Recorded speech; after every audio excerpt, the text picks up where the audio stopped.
नमस्कार, मैं हूं नाजिया। आप देख रहे हैं कैपिटल टीवी। कोरोना काल में नौकरी गंवाने वालों के लिए केंद्र सरकार ने एक बेहद ही अच्छा कदम उठाया है। केंद्र सरकार ने फैसला किया है कि जिन लोगों की कोविड काल में नौकरी चली गई थी, उनका प्रोविडेंट फंड का पैसा अगले 1 साल तक सरकार ही देगी। ये रिपोर्ट देखिए। केंद्र की बीजेपी सरकार ने समय समय पर आम जनता के लिए कई फैसले लिए हैं। एक ऐसा ही ताजा फैसला आया है जो कोरोना पीरियड में नौकरी गंवाने वालों के लिए वरदान साबित हो सकता है। जी हां, केंद्र सरकार ने फैसला लिया है कि जिन लोगों की कोविड काल में नौकरी चली गई थी, उनका प्रोविडेंट फंड का पैसा अगले 1 साल तक सरकार ही देगी।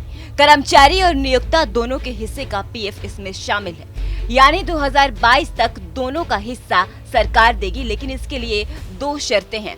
पहली, इस योजना का लाभ वही लोग उठा पाएंगे जो नौकरी खोने के बाद फॉर्मल सेक्टर में छोटे स्तर की नौकरी कर रहे हैं। दूसरी, ईपीएफओ पंजीकृत कंपनी में काम कर रहे हो।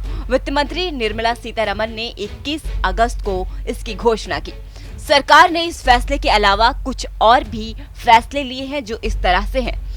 ऐसे जिले जहां इनफॉर्मल सेक्टर में काम करने वाले 25,000 से ज्यादा प्रवासी मजदूर अपने गृह जिले लौट गए हैं, उन्हें केंद्र सरकार की रोजगार संबंधी 16 योजनाओं का लाभ मिलेगा। केंद्र सरकार ने बताया कि 2020 में हमने कोविड-19 के नाते मनरेगा का बजट 60,000 करोड़ रुपए से बढ़ाकर 1 लाख करोड़ रुपए किया है।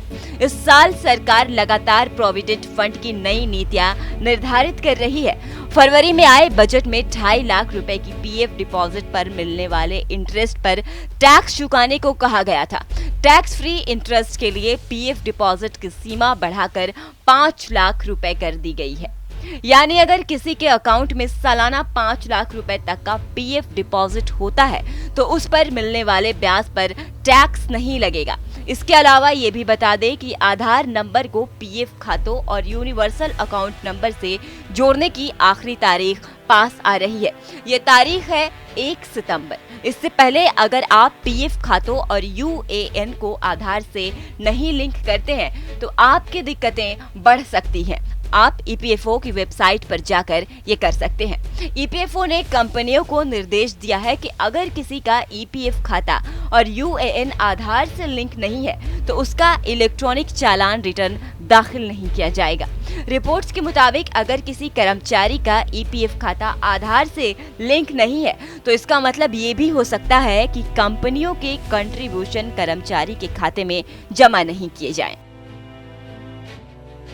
तो कोरोना काल में जिन लोगों ने अपनी नौकरी खोई, उनको बड़े लंबे समय से ऐसी ही योजना का इंतजार था।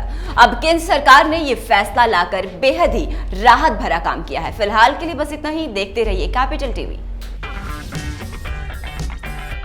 अगर आपको हमारा वीडियो पसंद आया हो तो इसे लाइक करें, हमारे चैनल को सब्सक्राइब करें और हाँ, बेल आइकन दबाना ना भूलें ताकि आप तक हमारे वीडियो की नोटिफिकेशन पहुंचती रहे।